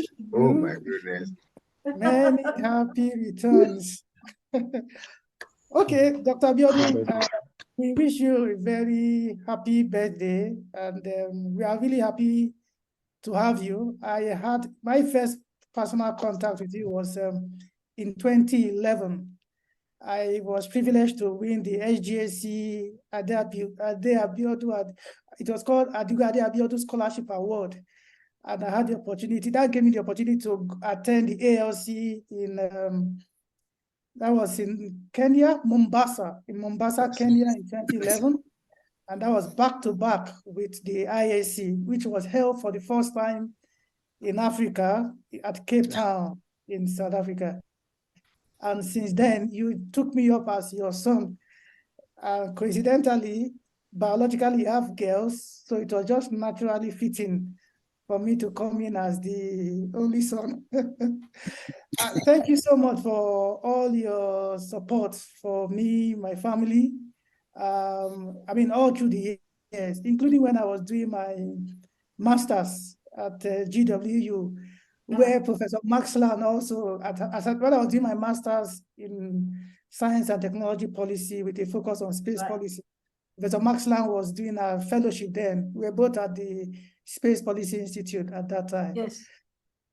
So it's thank you so much for your support all the years, and all the organizations you've directly or indirectly have been involved in, AARSE, ALC, and of course, ASLI, and many other things you've done. So really appreciate you, and we wish you good health and strength. Thank you. So I hand over to you. I don't know whether you have any comments, any responses, and then I think we can. Thank you very much, everyone. God has been good to you, to me, to my wife, to my family. And I really, I don't know what to say in terms of thanking you. Only God can help me to thank each and every one of you on this program this morning. It's morning for me because we had to wake up 5 a.m. this morning to be here for this event. But it's a joyful event for me. But when you are doing all of this for me, it's not because of my own effort. I leaned on the shoulders of so many people, including virtually all of you on this program to this day. I started my elementary, my first job with one of my father's friends, looking at me and said, "Oh, you finished the school cert?" I said, "Yes, sir." "What are you doing?" I said, "Oh, that exam was too tough. I'm tired." He said, "Okay, see me tomorrow." And then I saw him the following day. He gave me an envelope. And the man's name is Chief Queer. His son is a medical doctor who lives in New Jersey, and it's my big brother. And I took the letter to Lagos. I didn't know what was in the envelope. And that began my history of what Mrs. What's her name? The President Clinton's wife, Hillary Clinton, said, "It takes a village to raise a child." That is my life history. But I also want to thank my dad and my mom, because my dad died when I was young. I think my dad passed away at the age of 9 for me when I was 9.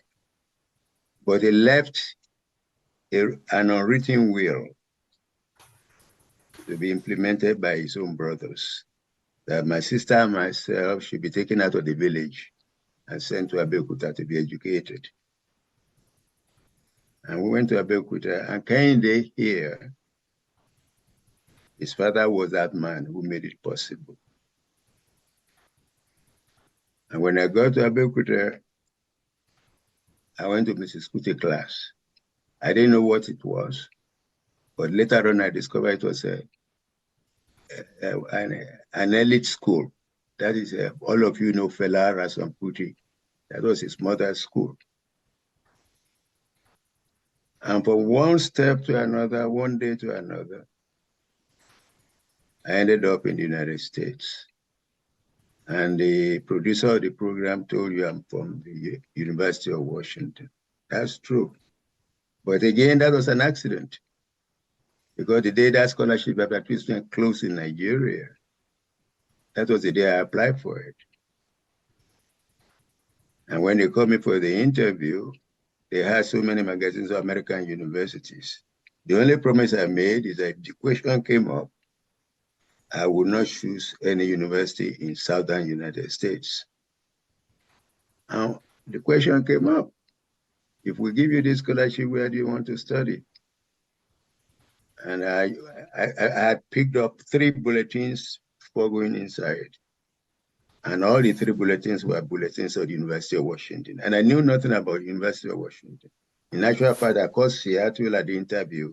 I said Seattle, because it's spelled as S-E-A. So the rest was history. I landed in the US with Falomo, who's on this program. The same day, we came on the same scholarship. And we were handed over to host families all over the place. My host family, after 3 days, I stopped them. I said, what language do you speak in this house? And the woman, the old lady of the house said, Ade, we speak English. And I threw up my hand in the air. You don't speak English in this house. And then she said, what do you speak? I said, you speak American. He said, what about you? I said, me? Of course, I speak Queen's English, you know. But that family helped me grow up. Like that, many, many people have helped me in my growth and in my development. And I'm grateful to all of you for taking time to be on this program. I celebrate each and every one of you. From Maslan, our speaker today, honorable speaker for that matter, to the youngest, Mrs. Pupola, who spoke. Her father is my first cousin, or was my first cousin. Her father had passed. And I was the man who spoke about water. That was my student at Ife. Professor Alogun, who is here, when we started the center at Ife, I already knew him, and I didn't see anybody more qualified than him to head that center. Professor Balogun, thank you very much for giving the center the leadership it deserves. Unfortunately, the Nigerian government, in applying for that center, said they were going to give the center $500,000 to start with. I don't think they have spent $500,000 on that center in the 25-year history that has been there. And I have to thank Canada, because about space, I say anything I know about space, it started from Canada. TAB was the beginning, but Canada put the fuel in my tank. And I'm grateful. Bob, please convey my heartiest greetings to all the Canadians who supported me. And I can go on and on. I've seen on this program all my relatives, and I see Bankole Jimba, Professor Balogun, Dr. Green, Tandy, my wife's niece, and so on and so forth. All of you are wonderful. That you took time to be here. God bless you. You made me happy, and I hope I'll be able to return the joy. Maslan, when you spoke very well, you spoke eloquently. And I agree with you. Yes, we need to be in space as developing countries. But we need to know why we are going into space. That is my biggest problem. Yeah. When I arrived in Nigeria, in actual fact, Nigeria saw me as their own, and they could send me anywhere. So I was supposed to be sent to South Africa to help South Africa develop space. And at that meeting on November 8, 1999, just 2 months after my retirement at the UN, I raised my finger at the meeting with the president of Nigeria. I said, sir, can I contribute to this discussion? He said, yes. I said, when you talk about space in Africa, and I raised my finger up in the air, South Africa is there. And I turned my finger in the opposite direction. turning it down. I said, Nigeria is down there. So if you really want me to be helpful to Africa, let me start with Nigeria. I'm not looking for a job, but I believe I can contribute some ideas on how Nigeria should start its space program. Only 6 months, and I'll give you my report. Professor Balogun, who is here with us today, contributed to that report. And it was shown on the slide that was projected earlier. But as the video about me showed, before I got to Nigeria, they have made a decision to buy a satellite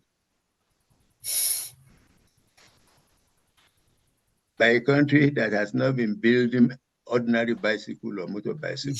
They already decided to buy a satellite. You don't know anything about technology, nothing. And I was miffed. I tried my best, but it didn't work because a decision had been made by the insiders. And I was definitely not an insider in Nigeria. I was totally an outsider. Okay. And then the issue of signing the agreement, that for me was woeful, but it was signed. So I came to the country to help the country develop a space program, meaning you know something about space, but use it first for the development of the country, not just because you want to be an African leader, that all African countries can look up to you. No. Let your people benefit from what you can do with space technology. Use it to improve your communication. If you read my book, you see all the wires or telephone wires that were lumped together in Nigeria when I got there. But I don't want you to be a space person or a space country because you can go to Kenya and beat your chest that we got there before you. What for? You are burning money for nothing.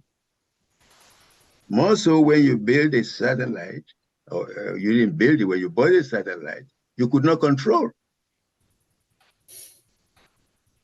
And the company that built the satellite for you gave you a tracking station and left another tracking station in your own yard in UK. And when your own station won't work, the UK station will collect data and come and sell it to you from your own satellite. Mm-hmm. These are my problems. And then Aslan touched on my most important subject for Africa, especially tropical Africa and subtropical, the use of the equatorial orbit. What are we doing in polar orbit? What do we plant in South Pole or North Pole? I can understand you made a mistake the first time. What of the second time? What of the third time? And yet those who followed you are making the same mistake. Everybody is going to the polar orbit. And you get orbital observation once every 6 days or more. Whereas if you have a satellite that goes around the equator, you get about 16 observations the same day.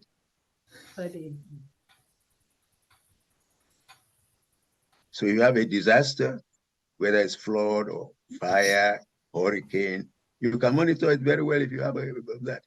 I've preached that you should go get Malaysia, get Indonesia, get Brazil, get Nigeria, get Kenya, and form an equatorial country that can work in space together. If you want to be in space, be there for the right reason. Again, when you talk about space, you go to a country like Sweden, like Australia, they knew how to use space better. than even some of the countries that have the satellites, and yet they didn't have any. In other words, you don't need to have a satellite to use satellite data to improve your life. So my message to us in Africa and the rest of the developing countries is very simple.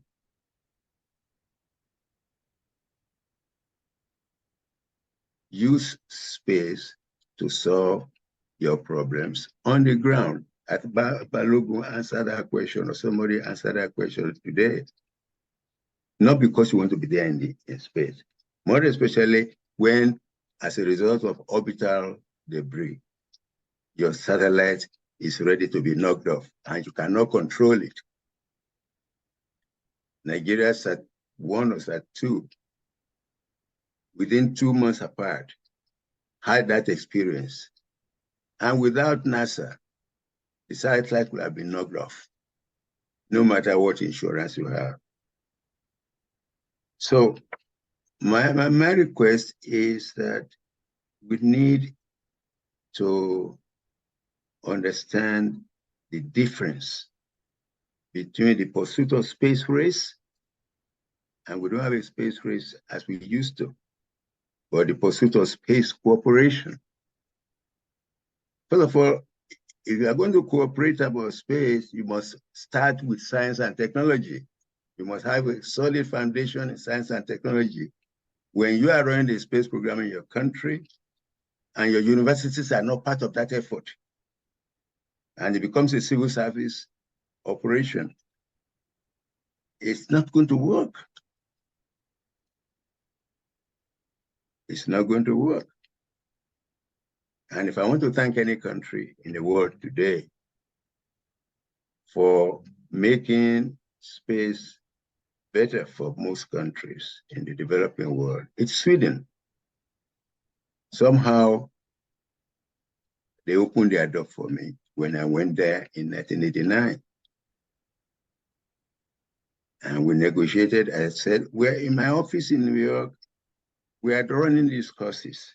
Many of these young people, they come to Europe, they learn about space, and they only use European examples to address their own condition back home, which is not relevant. I want to set up centers all around the developing countries. Let us do that. And that was how the partnership between my office on behalf of the UN and the Swedish government started. And they brought the geography department in Stockholm University to be the lead institution to help us. Because they brought also other institutions in Sweden to be party to this event. So, and we were there together for 9 years, 6 weeks every year, only for university educators. Maybe really, occasionally we brought some technicians. I'm grateful for that. So, and the hope is that I'm trying to more or less carry out what the Chinese say. You want to feed a person, you give him a meal, but you want the person to feed himself, then show him how to grow what he's going to eat, and he'll be able to feed himself, rather than you feeding him every day. Because to feed himself every day, you need cooperation. But are the developing getting the real cooperation with the industrialized countries on space? Particularly when you are talking about helping us build a satellite, and you would not give us the source code that operates that satellite. It is not right. It is not right. Because when we had a meeting in Abuja, I don't think I can remember the exact date, but I think when we're celebrating the 10th anniversary of NASDAQ, that would be 2009. And somebody from the company that built Nigerian satellite came, and we're talking about Nigerian satellite. And I said, I have a question for you. You people knew about the equatorial orbit. Why did you send Nigerian satellite to the polar orbit? Oh, it just says because of economics. I said, economics in whose benefit? Yours or ours? He said, I'm not supposed to answer that question. And that was the end of it. So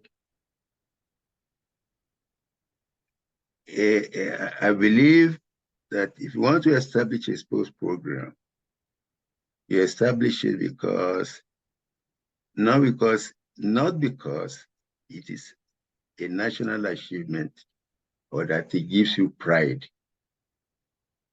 but because it is going to produce multiplying effects on your economy, on your industrial production, and it will enhance science and technology development in your country, and as well as improve the quality of life of the people. So for the developing countries, my advice, particularly to those who make decisions on science and technology and those who want to go into space, is very simple. Get all your educated people together, get all your decision makers together, constitute a little group, and let them be called a fact-finding group. Let them undertake on your behalf, on behalf of you, the people of this given country, or is it Africa, on behalf of Africa. Let them take a journey study and learning mission to a number of countries in the world. And I will name them: Brazil, Canada, India, South Africa, and Sweden. Why are they going on this mission? It's to gain a better understanding and an appreciation for what it means to be an active and successful player in science and technology and in the space enterprise of today and tomorrow. While in India, these fact finders on our behalf will need to ascertain from the Indian host what they, the Indians, mean when they say our space applications program is user-driven. And when you want to understand what that means in India, you have to go to India and realize that the Indians went to the United States and borrowed an abandoned communication satellite to use to educate their people in illiteracy, in hygiene, and so on and so forth. That was how India got into space. And it was called Site Experiment, NSIT. You know? Similarly, they should go to South Africa and find out why South Africans say the South Africans, they are the African eye on the universe. And in each space establishment visited, these fact finders on behalf of Africa or on behalf of any African country or Middle East or any other developing countries, they should look and examine the setup of the respective space organizations, assess the caliber of their employees, especially that of their space experts, and the leadership of each organization, objectively evaluate the organizational culture and the kinds of discipline that permeate each organizational setting, observe and study the level of dedication to duty of these employees, the creative and nourishing environments in which they work, and appraise their sense of duty and commitment to the goals set by their leaders for the betterment of their people. Because why am I asking this to be done? Because it will be illuminating for us. if our fact finders will also ask some specific questions from their hosts. Question 1, what lessons have you learned from your successes and mistakes? If you were to start all over again, what will you do differently? And what lessons can we, your guests, learn from your international cooperation approaches? Because if we, the fact finders, if we are committed to become a veritable, capable people in space, such an exchange of views should provide us with a better sense of what it will take to do the same in our respective countries. Okay? And if we will bring that lesson back, maybe we in turn in future, if we take the lessons back home and learn and try to do to the level that we can, maybe we someday will be able to proclaim that space is our own operational tool of development. Today, space is not a tool of development in most of the developing countries.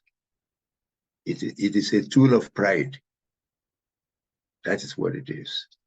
When you are promising your political leaders that you want to establish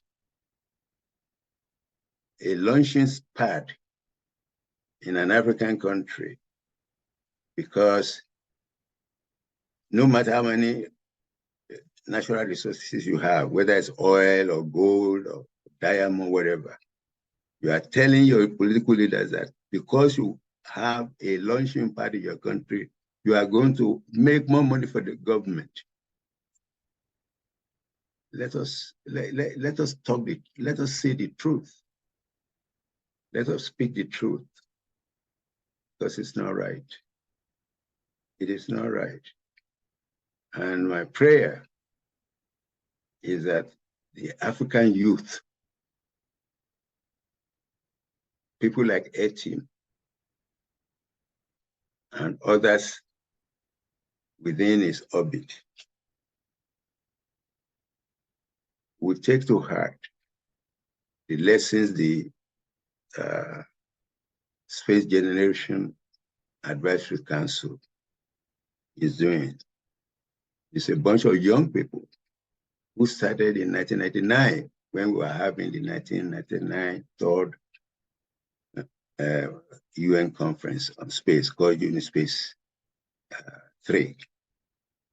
These young people came to the UN not only to fight us, but they want to be heard. And I appeal to you, do the same in your respective countries. Give your decision makers enough information to let them realize that you need to be heard. Because the future belongs to you, not to them. And if they make the wrong mistakes and spend all the money and destroy the economy, what are you going to do? So when in 2009, when the Space Generation Advisory Council was celebrating its 10th birthday, they invited me to come and address them as a keynote speaker. And they were talking about cooperation. And I said to them, how can we cooperate and develop together with the current and ongoing restrictions on knowledge sharing? We are not sharing knowledge because Africa has been told or developed through training instead of education. When the focus is on promoting on the applications of technologies developed abroad, instead of building and sustaining technology development at home with indigenous efforts. We have a lot of qualified people who are not making the necessary impact into the country's development. So my plea for the young people of Africa and the rest of the world, particularly developing countries, is that they should forget that politics and ideologies divide while passion and idealism unite. And that is what is driving the SGAC. And they should not forget that three critical elements that are the driving forces behind the growth of the organization, that is the SGAC, and its successes to date, is because of their passion, their ideals, and their relevance. So I just want to conclude by saying thank you all. And for the youth of the world, and particularly in Africa, you people in the future generations, and your compatriots all over the world, and in the economy, in the emerging economies of the world, it is my belief that as He, our Almighty God, has done and continues to do for me, God will guide each and every one of you, even when you cannot see the path ahead.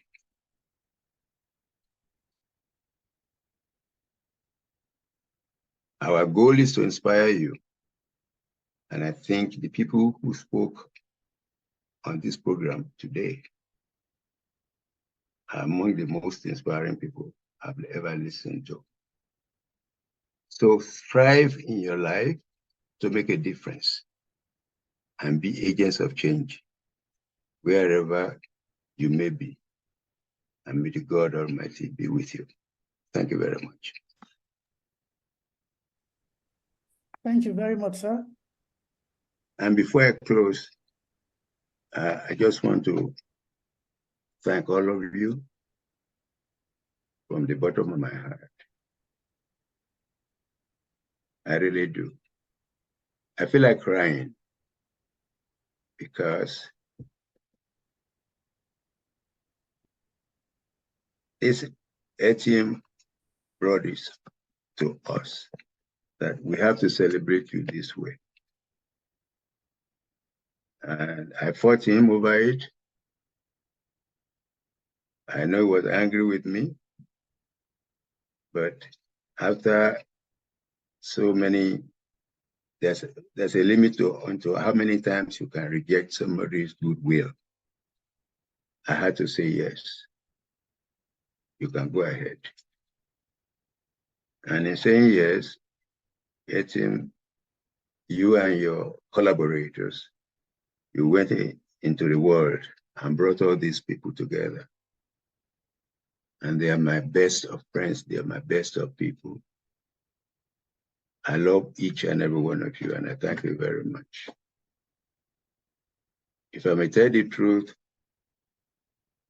my wife slept only 1 hour in the last 24 hours, just for this program, in terms of what she has done to help me get ready for this day. Judy, I love you. Thank you very much. God bless you. Thank you. So I just don't know. I thank you all. I thank you. Thank you very much. Thank you very much, sir. It's been an honor and privilege for me, actually. I don't think we need any formal vote of thanks again. You've already given thanks and appreciated everybody. And I think I also want to add to that to appreciate everybody. The notice came late. I know some people were on holiday. They didn't see the email on time. But hopefully this will be an annual event. And but my challenge, I still have a challenge for Dr. Abiodun. I've said it in private, but maybe I should say it publicly. And that's to get his autobiography out. So my challenge now is that I don't know if it's possible by the next edition of this lecture, if we can be launching your autobiography. That's one. And then the second one has to do with the African Space Agency, which Professor Foster also mentioned. African Space Foundation, another great initiative which you set up a few years ago for the young people especially, and for Africa's future. We need that foundation to, we need to see it, we need to get it running.